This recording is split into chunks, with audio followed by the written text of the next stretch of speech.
Welcome to the deep dive. Ever felt like your business's technology is a bit, well, unruly?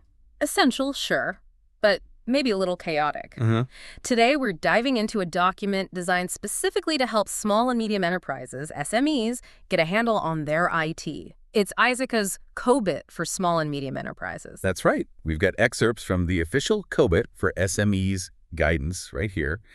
And think of this deep dive like we're your personal guides. Yeah, like instructors. Exactly. Walking you step by step through the really important parts of this material. Our mission, really, is to give you a shortcut, to understanding how a powerful framework like COBIT can be tailored, not just for giant corporations, but for your unique business. Okay, let's unpack this then. The document jumps straight into something called Enterprise Governance of Information and Technology, or EGA. Forget the jargon for a sec. What does governance actually mean when we're talking about IT for a business like yours? Well, at its heart, it's about making sure that your use of information and technology, let's just call it INT, actually actively supports your business goals. Okay. It's about managing the risks that INT inevitably brings and making sure you're actually getting value from your technology investments. And, with INT being so central to almost every business today, getting this right is, well, it's crucial. And this isn't just something for the IT department to worry about in isolation, is it? The document makes a key point that EGI is an integral part of overall corporate governance. Precisely. Yeah, it's an executive responsibility. It's something the board or senior leadership really needs to oversee. Right. It's about putting in place the right processes, the right structures, and fostering the right kind of relationships so that everyone, business leaders and IT folks, can work together effectively. The whole purpose is just ensuring that your technology investments are truly delivering value back to the business. So it's kind of like the steering wheel and the dashboard for your technology engine. Helps you know if you're going the right way, maybe if you're about to hit a pothole. That's a good way to put it. But the document stresses this isn't exactly a plug-and-play solution. It needs tailoring. Oh, absolutely. This framework isn't a one-size-fits-all prescription. Governing bodies and senior management in every enterprise, especially in SME, need to look hard at their specific strategy, their unique context, their particular needs. And then they need to tailor the governance approach.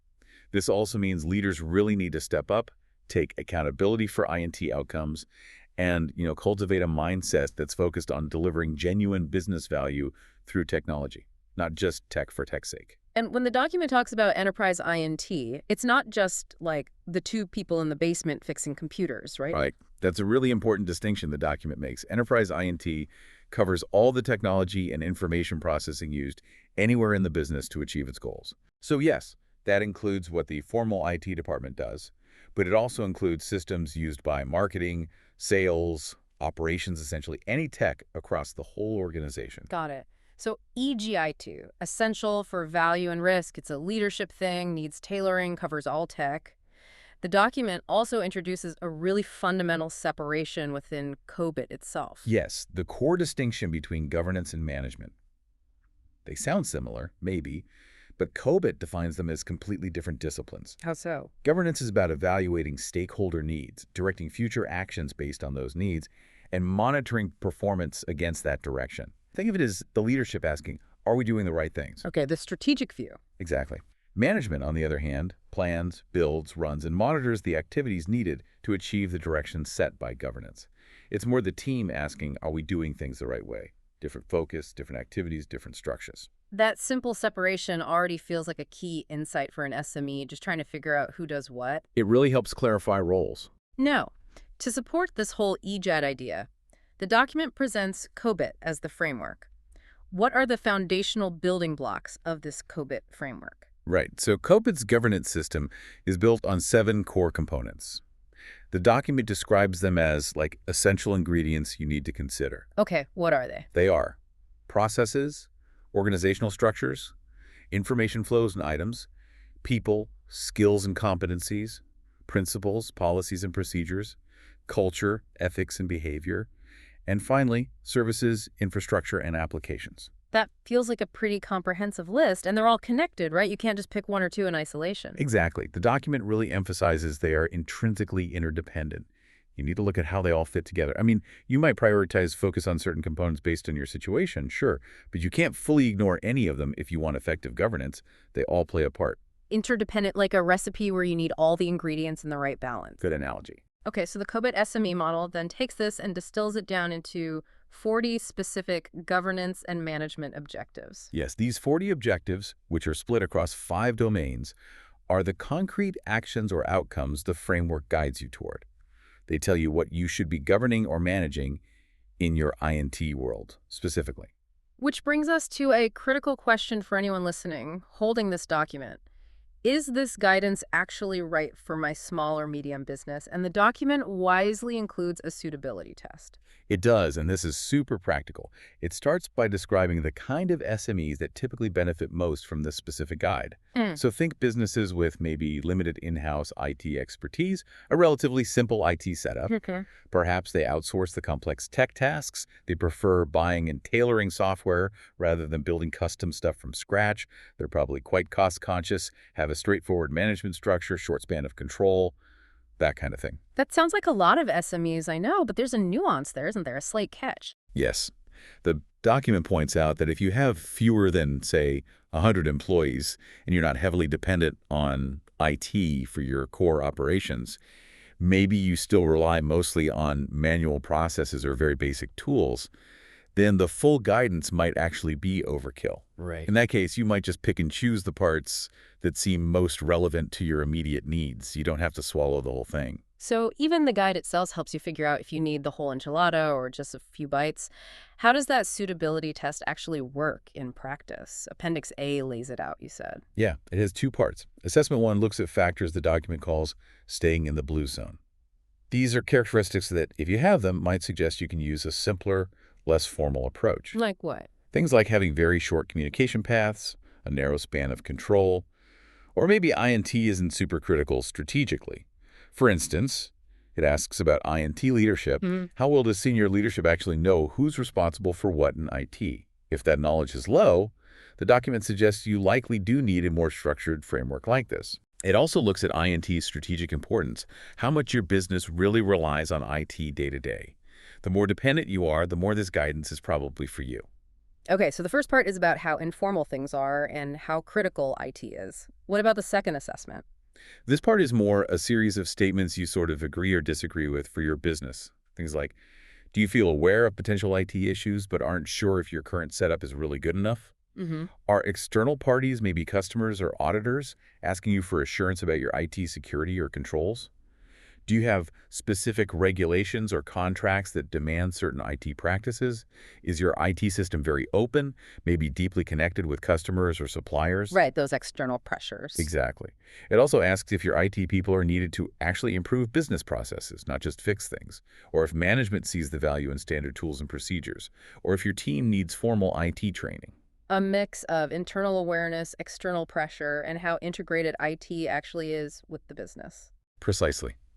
The document says your answers here, combined with that first assessment, give you a picture. You can think of it as a mix of green, yellow, and red indicators. Okay. And that result helps you confirm if this COBIT for SMEs guide is a really good fit, or if maybe your situation is complex enough that you might need to dig into the full COBIT 2019 framework for certain areas. That suitability test alone seems like a really valuable tool for an SME, just trying to figure out where they even stand. Definitely a good starting point.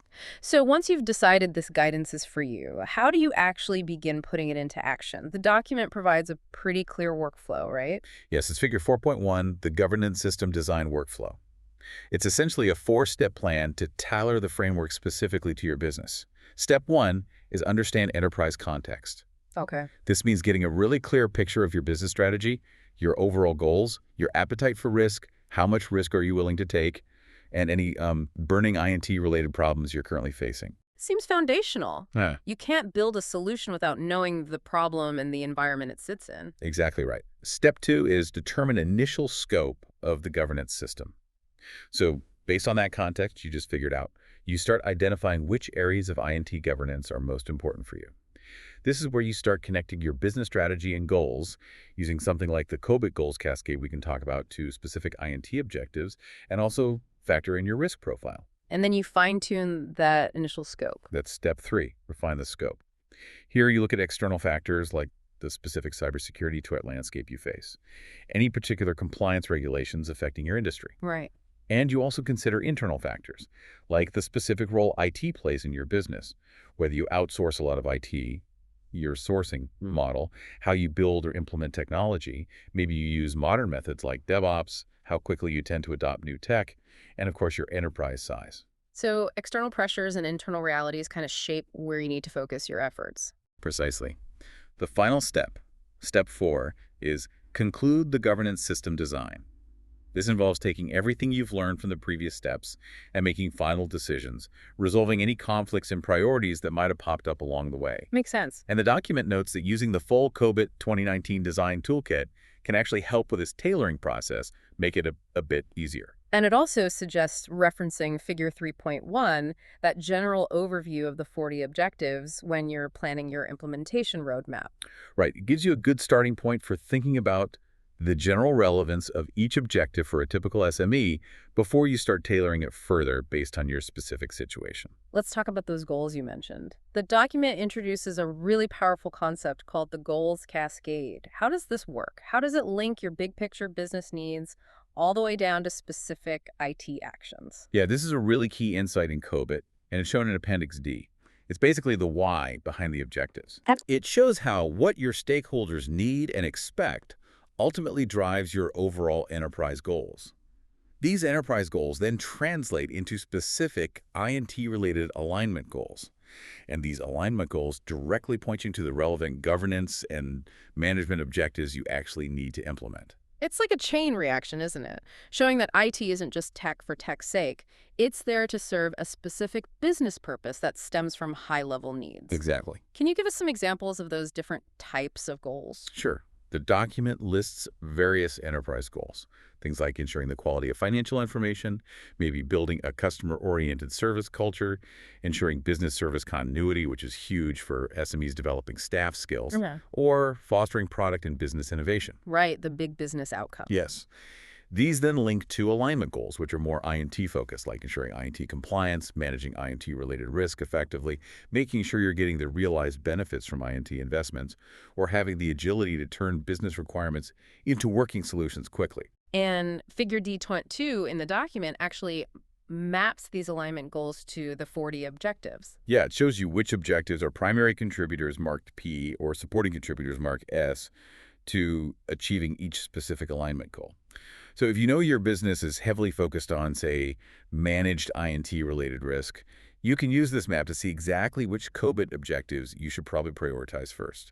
That directly helps with focus, doesn't it? Absolutely. Which brings us back to those design factors. How do they further help prioritize those 40 objectives? You mentioned them in the workflow. Right. The design factors, which are detailed in Appendix B, are those elements we touched on, like your enterprise context, strategy, size, and so on. They are absolutely crucial for tailoring the framework. One major design factor is your risk profile. Okay, how does assessing your risk profile help pick objectives? Well, your risk profile identifies where you're most exposed to INT-related problems, or where potential issues could have the biggest negative impact on your business. Figure B.4 gives examples of risk categories, Such as things like risks in IT investment decision-making, risks in managing programs and projects, IT cost and oversight risks, risks from day-to-day IT operational incidents, or problems stemming from third-party vendors or suppliers. Okay. So if you identify that, say, vendor risk is particularly high for your business, then the objectives related to managing vendors, like APO 10, immediately become a higher priority for you. So you look at where your business is most vulnerable, and the framework points you to the objectives that help address that specific vulnerability. Exactly. Appendix C gives a really practical example of this. It shows an SME doing a high-level risk assessment, seeing which risk categories are rated high for them, and then showing how that directly translates into concluding on the relative importance of different COBIT objectives. Figure C.5 lays that out. It makes the prioritization concrete, not just theoretical. Are there other examples in there of design factors guiding priorities? Yes. Appendix C also shows how considering your IT implementation methods, like maybe deciding to adopt DevOps practices, influences which objectives become important. How so? Well, if you're focused on fast, agile development and deployment, then objectives related to continuous delivery, automated testing, and change management become much more critical. This impacts priorities across different domains, as shown in Figure C.15 for the DevOps example. So, your risk profile, your chosen ways of working, your size, your strategy, they all act like filters, really, to help you focus the broad set of 40 objectives down to the ones that matter most for your business right now. That's a perfect way to think about it. Filters. Okay, so once you know which objectives are key for you, how does the document help you understand what each objective actually involves? Does it provide that level of detail? Oh, yes. This is where the document gets really practical and helpful. Chapter 5 and the detailed sections that follow lay out the structure for each of the 40 objectives.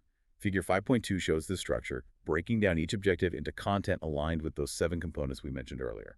Processes, org structures, info flows, etc. Right. Let's walk through what's inside a typical objective section. What's under Component A, process? Okay, Component A is the process.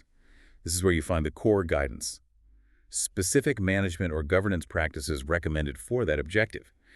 And crucially for SMEs, it often includes SME-specific metrics. You can find examples of these in Appendix F and SME-specific activities.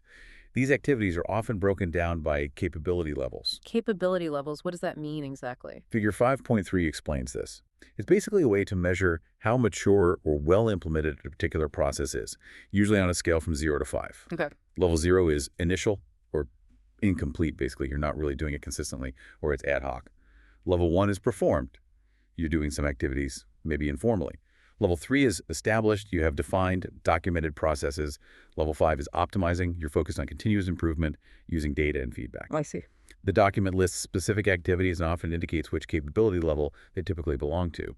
This shows you a kind of maturity path, a way to grow. That's a great insight for SMEs. You don't have to jump straight to level 5 immediately. You can start small, maybe aim for level 1 or 2, and build up from there. Exactly, it's progressive.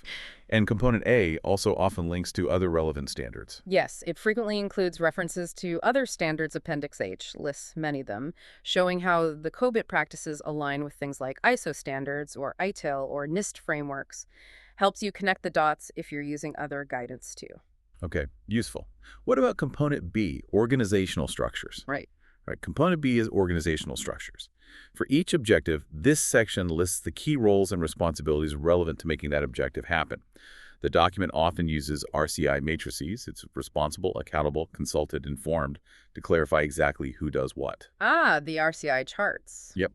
And Figure G.1 defines some key roles you might find in a typical SME, like head of entity, various managers, or the head of IT.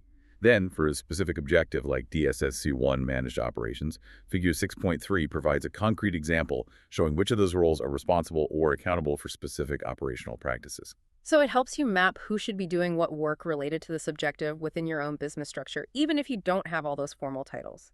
Exactly. It's about the function, not necessarily the exact job title.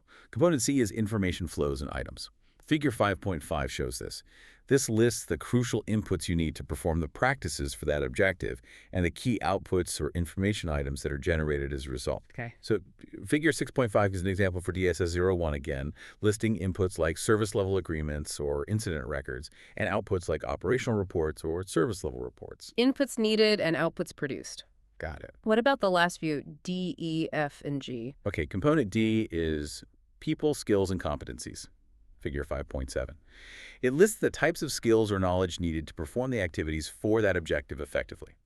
For example, for BAII-02, which is Managed Requirements Definition, it lists skills like business analysis and needs identification. Makes sense. Component E is principles, policies, and procedures. Figure 5.8. It suggests relevant policies and procedures that support the objective.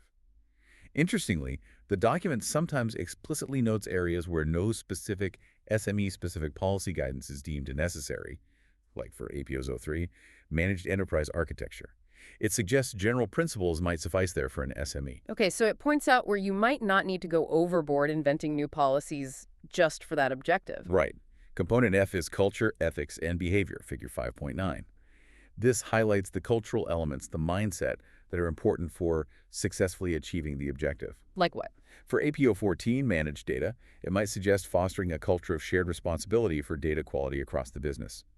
For ME01, monitored, evaluated, and assessed performance and conformance, it points to the importance of embedding a continuous improvement culture. Finally, Component G is services, infrastructure, and applications, Figure 5.10. This lists related IT services or underlying infrastructure that are needed or used by the objectives practices. For DSS-01, this might include mentioning things like cloud hosting services or infrastructure monitoring tools. And Figure 6.6 pulls together examples for components D through G specifically for that DSS-01 objective. Wow. Okay. Breaking down each objective into those 7 specific components really makes it much less abstract. It gives an SME concrete things to look at and map to their own reality. Exactly. And the document even suggests a good starting point for implementation, doesn't it? It does. Chapter 6, Section 6.7.3 suggests that when you're first applying this framework, a really good strategy is to start with Component B, the organizational structures. Start with the who. Yes. Figure out the roles and responsibilities for your priority objectives first. Map them to the people or teams in your business. Then move to Component A, the practices and activities, to understand what those roles actually need to do. That's really practical advice. Start with the who before getting lost in the what. It helps ground the implementation. Now that we've deconstructed an objective, let's quickly look at those 5 domains you mentioned earlier where the 40 objectives live. What's the overall theme of each, and can you give us just a couple of specific, practical examples from the detailed guidance in the source material for each one? Just a flavor. Absolutely. So the framework's 40 objectives are grouped into 5 domains representing different logical areas of INT governance and management. Okay. First is EDM. That stands for Evaluate, Direct, and Monitor. This is the core governance domain. It's where leadership ensures the overall framework is set up and maintained, that value is being delivered, risk is being optimized, resources are used wisely, and stakeholders are kept informed and engaged. The oversight level, an example objective from EDM. Let's take EDM02, Evaluate Value Optimization. For an SME, the guidance here includes activities like specifically evaluating your INT investments, looking not just at the cost, but how well they actually align with your business strategy and financial goals, right? A simple metric suggested is tracking the % of your INT investments that are actually being formally evaluated. Are you just spending, or are you checking the return? That's a great reminder. Don't just spend on tech, make sure it's worth it. What's the next domain? Next is APO, which stands for Align, Plan, and Organize. This is a really big management domain. It covers strategic alignment, planning, innovation strategy, financial management for IT, HR related to IT, managing relationships with business units and suppliers, service agreements, quality management, risk management, security strategy, and data management strategy. A lot in there. Plenty there. Give us a couple of SME relevant examples from APO. Okay, how about AP007, Managed Human Resources? The guidance includes a very practical activity for SMEs. Conducting background checks for key IT staff or maybe external contractors, especially if they'll have access to sensitive data or systems. A suggested metric is simply the % of roles for which you have completed job descriptions. They clearly lay out their responsibilities. Another good one is APO10, Managed Vendors. Activities here include getting legal advice on important vendor contracts don't just sign, having a process for managing disputes if they arise, and regularly evaluating if your key vendors are performing effectively. Metrics could include the % of vendor selections that actually follow whatever defined procedure you have, and maybe even tracking stakeholder satisfaction. Are your business users happy with a key vendor? Yeah, managing vendor risk is huge for SMEs who often outsource a lot of their IT functions. Okay, how about the next domain, BAI? BAI is Build, Acquire, and Implement. This management domain covers everything involved in taking a business need and turning it into a working solution. So, defining requirements, designing, building, or buying software, testing it, implementing it, managing changes, managing projects, and configuration management. The delivery pipeline, basically. Examples from BAI. Okay, BAI03, Managed Solutions Identification and Build.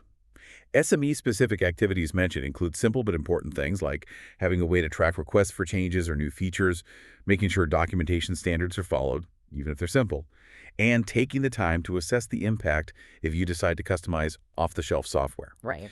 Metrics might be tracking the gap between your estimated effort for a development task and the final actual effort, or the % of identified defects found during reviews rather than by users later. Another really key one is BAI07. Managed IT Change Acceptance and Transitioning.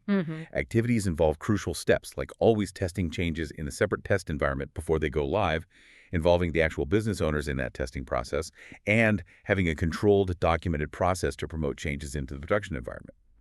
A suggested metric is simply the % of changes that successfully pass their acceptance tests first time. Preventing changes from breaking everything, that's a universal SME pain point. Okay, next domain, DSS. DSS, Deliver, Service, and Support. This management domain is all about running the day-to-day IT operations, managing service requests and incidents when things go wrong, problem management to find root causes, ensuring business continuity, managing security services day-to-day, and operational business process controls embedded in systems. This sounds like the engine room of IP, keeping the lights on. What are some practical examples here? Well, DSS-04 managed continuity is extremely important for SMEs. The guidance really emphasizes regularly testing your business continuity and disaster recovery plans. Don't just write them and put them on a shelf. Right. Suggested metrics include how frequently you actually conduct tests and whether your test exercises successfully achieve your defined recovery objectives. Activities involve defining clear test objectives beforehand and using the test to validate and improve your procedures. Another critical one is DSS-05, Managed Security Services. Activities here include really practical steps, like having policies and tools to allow only authorized devices on your network, implementing and maintaining firewalls and intrusion detection, managing remote access securely, physically protecting sensitive equipment, and having procedures for securely wiping data when disposing of old computers or drives. A useful metric could be the number of unauthorized devices detected trying to connect to the network. Security and being able to bounce back from a disaster are absolutely top concerns for most business owners I talk to today. For sure. Okay, final domain, MEA. MEA, Monitor, Evaluate, and Assess. This domain is also management-focused, and it's about checking if INT is actually working as intended. Monitoring performance, ensuring conformance with policies and standards, managing internal controls effectively, ensuring compliance with external regulations, and conducting assurance activities like internal or external audits. So checking that things are running correctly and meeting all the expectations and requirements. It's exactly. For example, MEA-03, Managed Compliance. Activities include identifying all the compliance requirements that apply to your business's IT, could be data privacy laws, industry regulations, contractual obligations. Then assessing how they impact your specific INT activities and contracts, and maybe getting independent legal advice when regulations change. A suggested metric is the percent of applicable compliance requirements that you have actually mapped to specific controls you're performing to meet them. Another one, MEA-04, Managed Assurance, involves conducting internal checks or maybe using external parties to test if your controls are actually designed properly and operating effectively, and then addressing any weaknesses you find. A metric might be tracking the number of recurring control weaknesses you identify over time, indicating areas needing more attention. These examples give such a clear picture of the practical, actionable guidance contained within each objective structure. It really moves beyond just abstract concepts to specific things an SME can actually do. That's really the power of breaking it down this way. It provides a structured path for SMEs to start formalizing their IT governance and management, moving away from just reacting to problems as they happen. And the document makes it very clear that implementing an EG isn't some kind of one-off project you finish and then forget about, right? It's ongoing. Definitely not. Chapter 6, Section 6.8 discusses this concept of continuing the governance journey. Once you've implemented your prioritized objectives, you need to actively monitor them to make sure they're functioning as planned and still relevant. It's really an ongoing process of continuous improvement. And revisiting those initial design factors periodically. Oh, that's crucial. The document emphasizes periodically reviewing your design factor assessment that look at your strategy, risk, size, etc. Why? Because as your enterprise grows or your strategy changes or the external threat landscape shifts, the factors influencing your INT priorities will also change. Makes sense. So reviewing ensures your governance focus remains aligned with your current business reality, not where you were last year. This has been a really insightful deep dive into the COBIT for SMEs document. We've covered a lot of ground, explored its core idea of enterprise governance of INT, clarified that key difference between governance and management, looked at the 7 building blocks of the framework, understood how to figure out if this guidance is the right fit using that suitability test, walked through the 4-step process for designing your specific governance system. Right, the tailoring. Seen how business goals cascade down to drive IT objectives, learned how design factors help you prioritize which objectives matter most for you, deconstructed the detailed structure of each objective with its practices, roles, inputs, capability levels. Yep, the 7 components. And finally, explored practical SME-relevant examples from each of the 5 domains: EDM, APO, BAI, DSS, and MEA. I think the key takeaway here is that even with limited resources, maybe especially with limited resources, SMEs can use this structured guidance to move beyond purely ad hoc IT management. It provides a framework, a way of thinking, for being much more intentional about how technology supports the business, manages risk, and ultimately creates value. It's really about building a more robust foundation for your technology, not just letting it happen around you. Precisely, building that capability intentionally. So, to leave you with a final thought as you wrap up this deep dive, considering the practical examples and the structured approach we've discussed today, what's maybe the single smallest step you might take tomorrow or next week to bring just a little bit more intentionality or governance thinking into your own enterprise's relationship with technology? Or perhaps, think about this. How might simply taking the time to clarify just a few key roles or responsibilities for one specific INT activity, like the organizational structures component, suggests how might that simple act change the way your team operates or communicates? Definitely something to consider as you continue your own journey with technology in your business. Thanks for joining us.